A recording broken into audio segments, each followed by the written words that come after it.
नमस्कार, मैं धर्मेंद्र कुमार प्रगति क्लासेस के YouTube चैनल में आप सभी का बहुत बहुत स्वागत।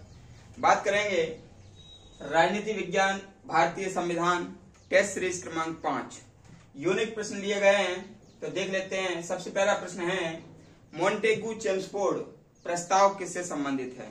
ठीक है, तो जो मॉन्टेगू चेम्सफोर्ड प्रस्ताव है, मॉन्टेगू चेम्सफोर्ड जो प्रस्ताव है वो संवैधानिक सुधार से संबंधित है। संवैधानिक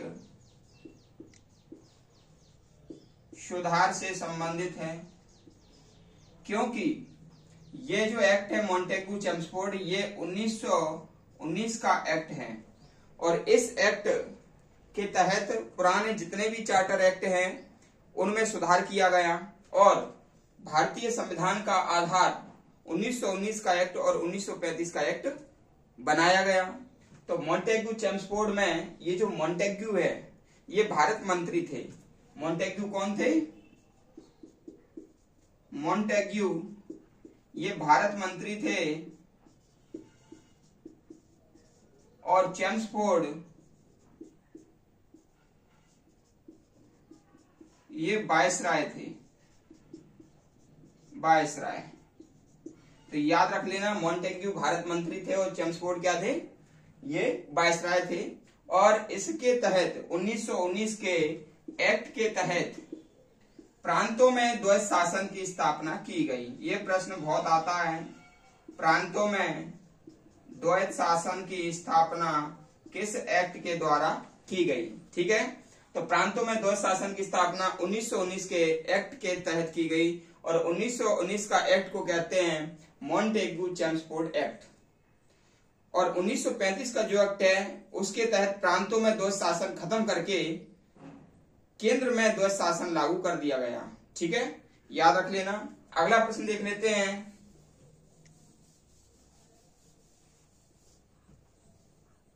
अगला प्रश्न है गवर्नमेंट ऑफ इंडिया एक्ट, यानी कि भारत सरकार का जो अधिनियम है 1935 वो किस पर आधारित है।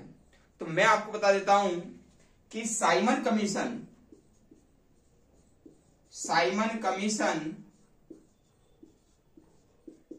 ये 1927 में गठित हुआ। ठीक है, साइमन कमीशन 1927 में गठित हुआ और इसका जो उद्देश्य था प्रांतों में उत्तरदायी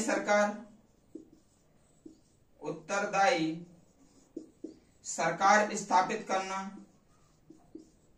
और दूसरा इसका उद्देश्य था कि बर्मा को भारत से अलग करना। बर्मा को भारत से अलग करना।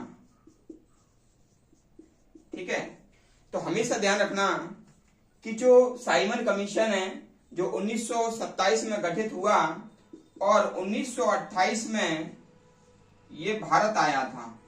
1928 में भारत आया। ठीक है, तो भारत में मुंबई में डॉक्टर बी आर अम्बेडकर साहब ने साइमन कमीशन का स्वागत किया, लेकिन जो लाला लाजपत राय हैं उन्होंने विरोध किया था। तो उन साइमन कमीशन का विरोध करने के चलते उनमें सर में डंडा पड़ने से, काफी खून बहने से उनकी डेथ हो गई और उसी समय उन्होंने ये कहा था कि मेरे सर पर लाठी का एक एक बार अंग्रेजों के ताबूत की एक एक कील साबित होगी। ठीक है, ये बात याद रख लेना। तो साइमन कमीशन में जो प्रावधान थे कि प्रांतों में उत्तरदायी सरकार और बर्मा को भारत से अलग करना, तो वो 1935 के एक्ट के तहत किया गया। ठीक है, 1935 के एक्ट के तहत किया गया, इसलिए हम कह सकते हैं कि government of India act 1935 Simon commission पर आधारित था। ठीक है, काफी महत्वपूर्ण प्रश्न है, इसको आप अच्छे से ध्यान से याद करना। फिर अगला प्रश्न है हमारा भारतीय संविधान सभा का गठन किस योजना पर आधारित है। ठीक है, तो मैं आपको बता देता हूं कि 24 मार्च 1946 को कैबिनेट मिशन बना। कैबिनेट मिशन बना और ये कैबिनेट मिशन जो है ना, तो संविधान सभा का गठन इस पर आधारित है और ये कैबिनेट मिशन में पी, ए और एस ये 3 सदस्य था। स्टेफोर्ड क्रिप्स ये अध्यक्ष थे और एबी अलेक्जेंडर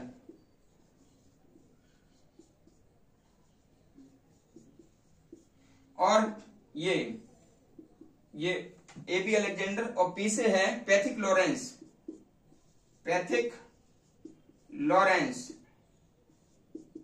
ठीक है, तो ये ट्रिक आप याद रख लेना, PAS। ठीक है, कैबिनेट मिशन में 3 सदस्य थे, PAS, पी से पैथिक लॉरेंस, ए से एबी अलेक्जेंडर, एस से स्टेफोर्ड क्रिप्स अध्यक्ष थे और ये संविधान सभा पर आधारित था। ठीक है, अगला प्रश्न देख लेते हैं। अगला प्रश्न है, संविधान को एक पवित्र दस्तावेज किसने कहा? तो संविधान को एक पवित्र दस्तावेज डॉक्टर अंबेडकर ने कहा।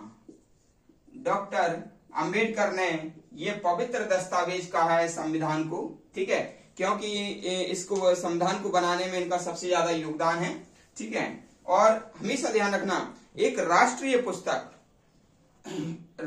पुस्तक कौन सी है भारत की? राष्ट्रीय पुस्तक ये है संविधान। भारत का संविधान ही भारत की राष्ट्रीय पुस्तक है। ठीक है, याद रख लेना। नेक्स्ट है अपना प्रश्न, मूल संविधान में अनुसूचियां, भाग और अनुच्छेद कितने थे? ठीक है, तो अनुसूचियां थी आपकी 8। ठीक है, अनुसूचियां 8 थी और जो भाग थे वह 22 थे। अनुच्छेद 395 थे, 395।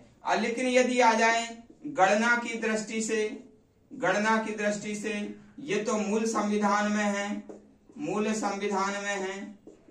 ठीक है, तो गणना की दृष्टि से ये हो जाएंगे 12, ये हो जाएंगे 25 और ये हो जाएंगे 468।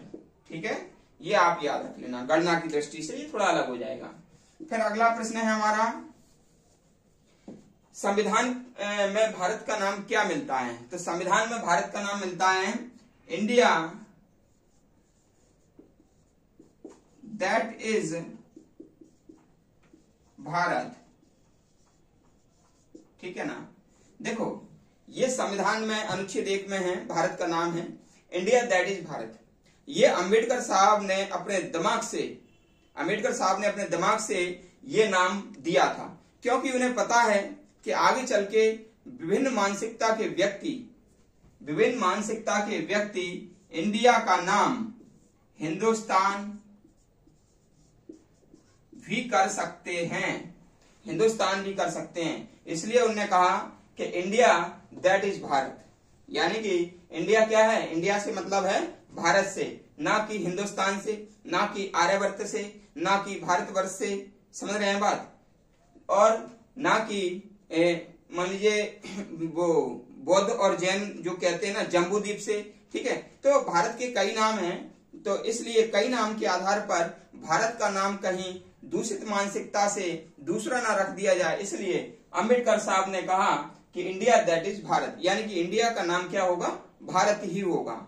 ठीक है, काफी दूरदृष्टि थी BR अम्बेडकर साहब की, जिसके चलते आज संविधान के बल पर देश आसमान छू रहा है, अन्य देशों की तुलना में काफी अच्छा प्रगति कर रहा है।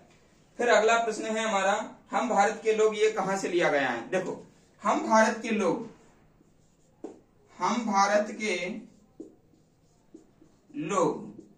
ये प्रस्तावना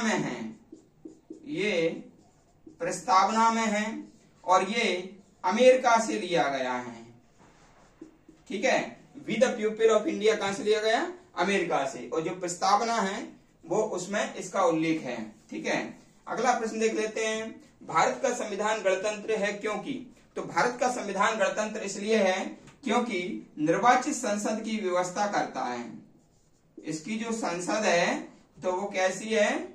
निर्वाचित संसद भारत में है, इसलिए भारत कैसा है? गणतंत्र है ना, गणतंत्र है। अब निर्वाचित संसद कैसे होते हैं? जैसे कि संसद में क्या होता है? संसद में होता है एक राष्ट्रपति होगा संसद में, है ना, राष्ट्रपति यानी कि प्रेसिडेंट, और एक लोकसभा होती है और एक राज्यसभा होती है। ठीक है, तो ये लोकसभा तो प्रत्यक्ष इसमें मतदान करता है व्यक्ति, इसमें अप्रत्यक्ष होता है, ठीक है ना, और इसमें भी अप्रत्यक्ष होता है, ठीक है ना। लेकिन कुल मिला के क्या है, निर्वाचित होते हैं ये तीनों कैसे होते हैं,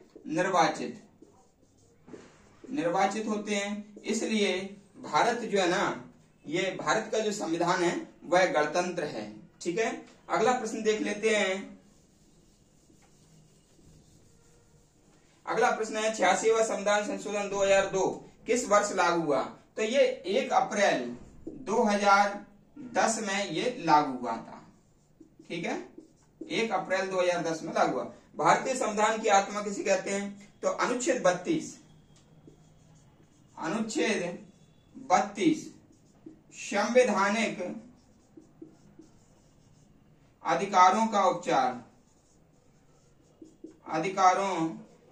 उपचार, इसको हम क्या कहते हैं? भारतीय संविधान की आत्मा कहते हैं। ठीक है, वीडियो आपको कैसा लगा? यूनिट ट्रिक के माध्यम से बताया है, काफी नई चीज इसमें मैंने दी है। हर टेस्ट सीरीज में कुछ न कुछ आपको नया मिलेगा जो कि एग्जाम के प्रश्न के क्राइटेरिया को तय करेगा। इसलिए ये प्रगति परीक्षा की जो टेस्ट सीरीज है काफी महत्वपूर्ण है। अपने दोस्तों को शेयर करें वीडियो, और वीडियो को अधिक से अधिक जो लाइक करें, कमेंट्स करें, और जो व्यक्ति नए हैं वो चैनल को सब्सक्राइब करें। सभी का बहुत बहुत धन्यवाद।